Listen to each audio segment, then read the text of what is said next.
So the next thing we're doing is installing our hand primer pump replacement kit, which, so most of the, well, all of them, I guess, like from the factory, Caterpillar secondaries have this little hand primer pump.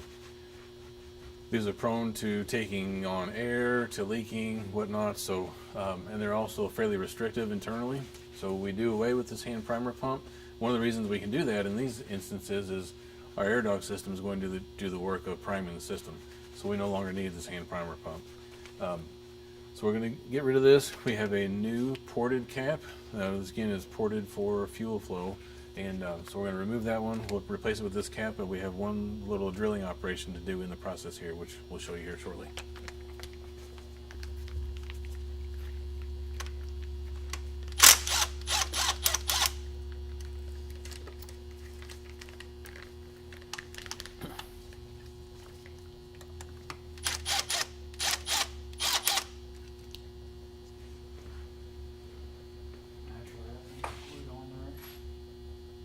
The natural air thing's on there tight. Yeah.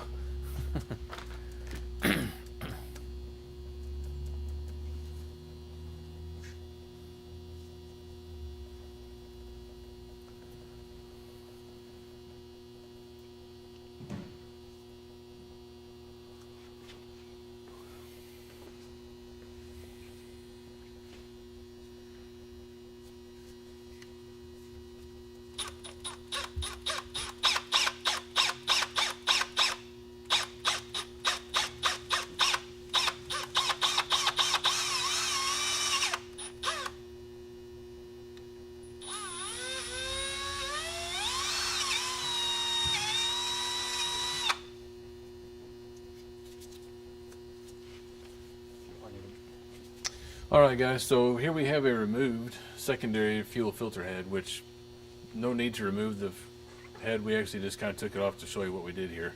So while it's on the engine, actually you can still do this there, but we thought we'd make it easier to show you. So primer pump bypass valve on the side here, you remove that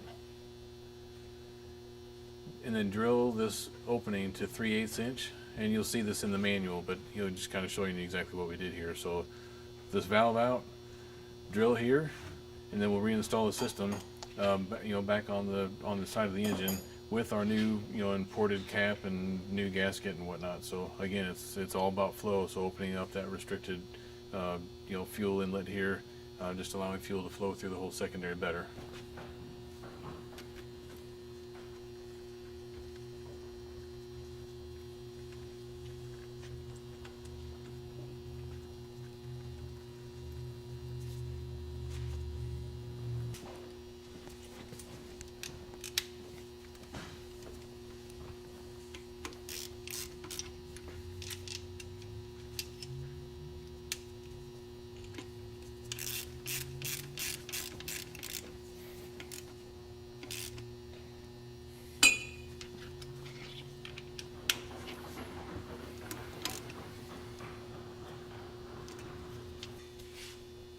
So we're going to install our Caterpillar fuel system upgrade kit. One fitting that's common to the AirDog kit as well is the inlet fitting for the fuel transfer pump. So included in your AirDog kit is this ported fitting. Basically, we're just facilitating greater flow through the system. So we're going to swap out the inlet fitting now on the transfer pump, and after we do that, you'll see what the difference in fittings are. We'll show you the two side by side so you can kind of see what the difference is. But this is included in your AirDog kit, so do suggest swapping out that pump. Probably when you go to shim the pump and whatnot, that's a good time to swap that fitting out too. So included in the kit also is this 90-degree elbow fitting. Basically, just use this if you need to. Probably half and half. Some of them have lines that are going straight into the pump. Some of them you'll need this 90-degree fitting. So once you install this fitting into the transfer pump, attach the 90 if you need to. You can show it. So here, this is the factory fitting we just took out of the transfer pump, and then here's the fitting we're replacing it with. So you can see the difference in the openings here, the ported fitting that we're giving you versus the stock fitting. Just again, it's all about flow.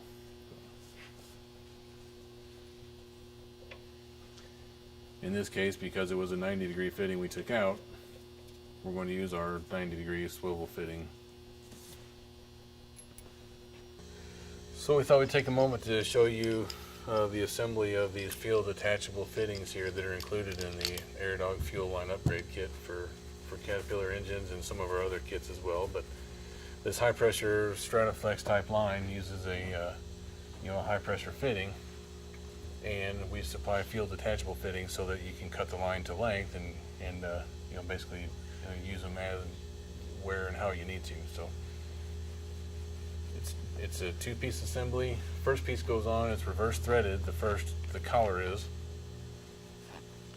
and just a little lubrication on it helps kind of get that together, and then turn that down so it's fully seated on top of the line. We find it easiest to do this in a vise for the second step here.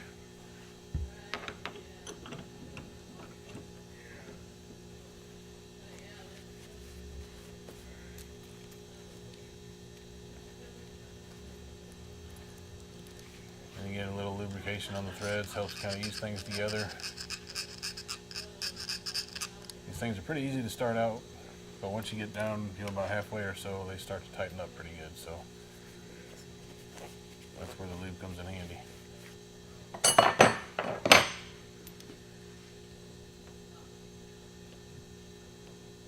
little push to get it started.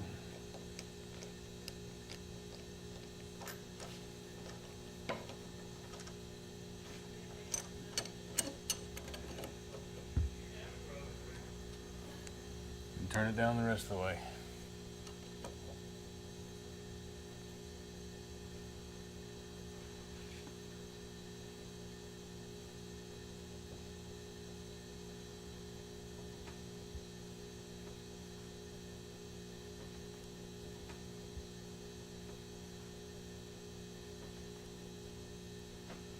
So the way that Eaton recommends that you install these outside collars is turn it on, fully seat it, and then back it off just a little bit, like half a turn or so.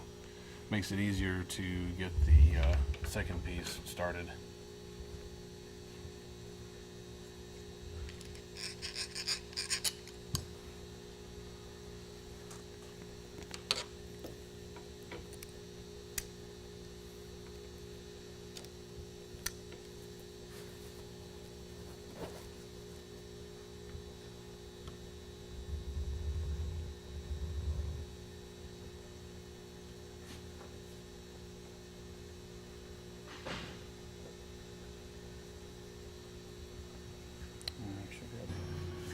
So part of what we're doing here, this is one of the fittings we just took out of the secondary head, so you can see again how small a fitting we're talking, and so we're opening it up like so. So again, just all about flow. Ported fittings included. Your orange fittings are what we're installing here. We'll zoom in here and show that a little better here in a minute, but again, just see the flow difference here you can expect.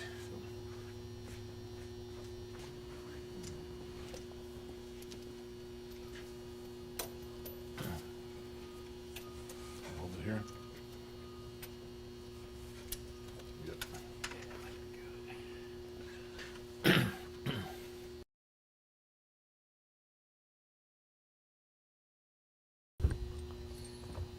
So whether you have a 40 pin ECM that's restrictive, or on the newer ones, a steel pipe in the front that's restrictive, this is the part where we're going to reverse the flow of fuel.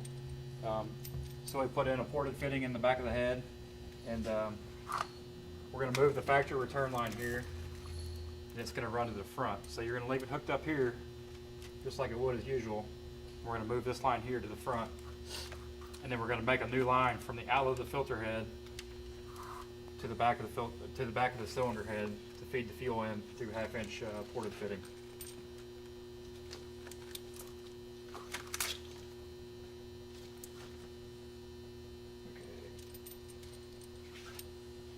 And so with this being a 40 pin as well, it's got the fuel running through it. So we're going to put this T in here. We also put a T in here at the outlet of the filter head, so it's going to allow us to make a new line from the filter head outlet to there through 1/2 inch, and then also this T is going to run fuel through the ECM cooling plate as it would normally.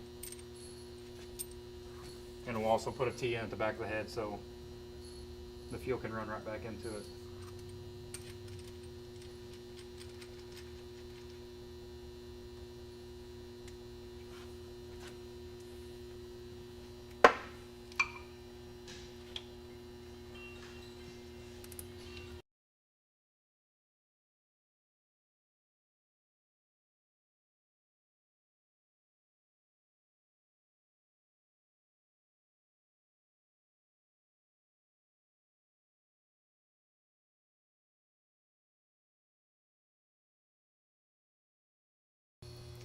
We have two new T's that we installed. One is off of the secondary fuel filter head here.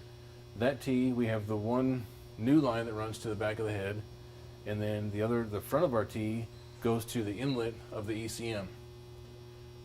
Now, from the ECM, we have a line that runs to the other new T on the back of the head. So the back of the head now has a T as well as coming off the secondary filter head. So again, we're just enabling flow in and out of the ECM just like it was from the factory, but we open that up with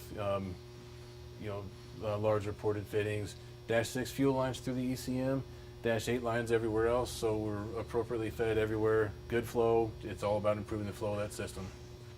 In your kit, we provide a -8 fuel lines to run from the transfer pump to the secondary and from the secondary to the rear of the head.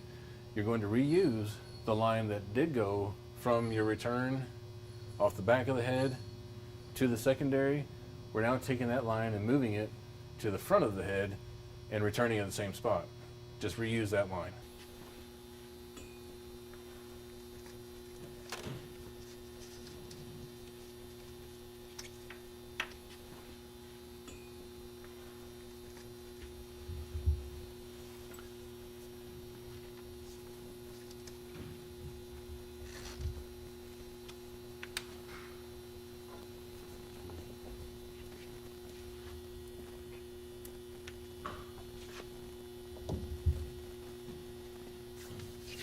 So we attached the gauge to the CompuCheck on top of the secondary fuel filter. Basically just going to check air dog pressure to see what kind of pressure we're putting into the fuel system. And then we can also start the engine and we'll check transfer pump pressure as well going into the secondary.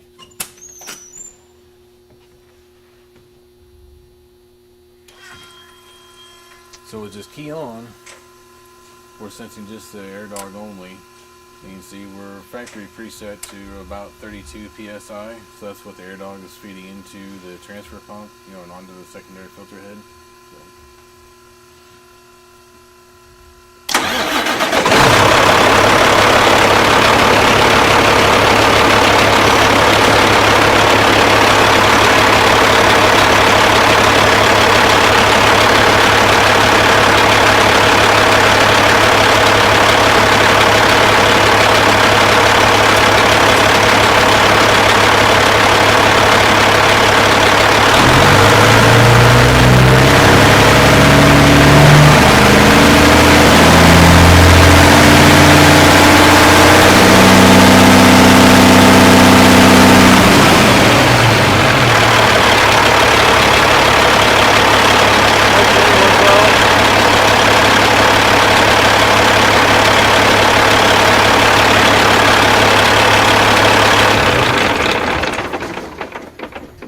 So our target pressure is 118 to 120 psi.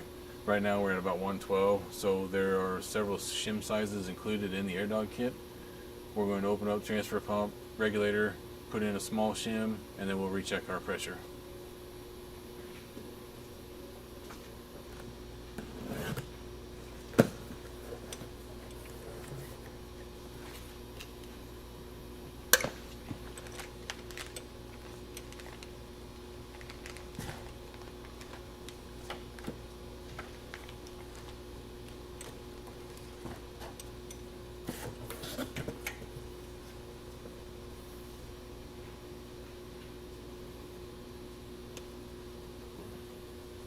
Yeah, depending on the age of your pump, Yeah. there's 3 different generations of pumps that it could be. In this particular case, it is a first generation pump.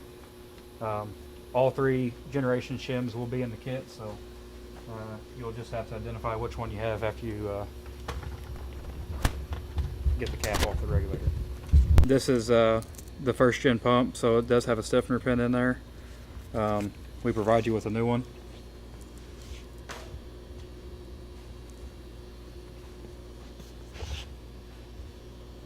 So you just take the new stiffener pin, put it in the cap, and then there's 3 available shims for that. We're going to start with a smaller one since our pressure was already pretty good.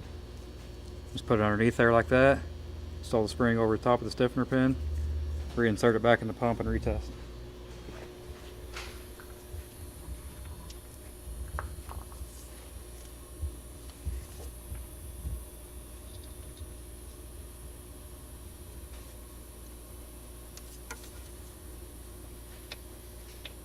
There's going to be a little more tension on it now too that you got a shim in there, so a little bit harder to get started than factories.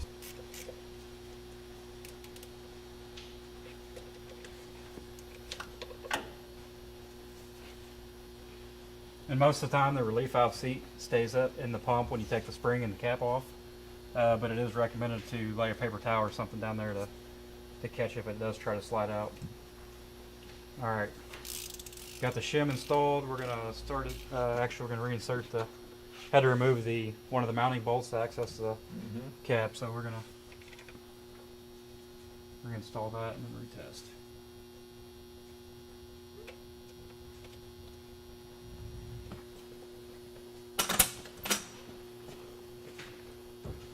All right, retesting for pressure.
Perfect.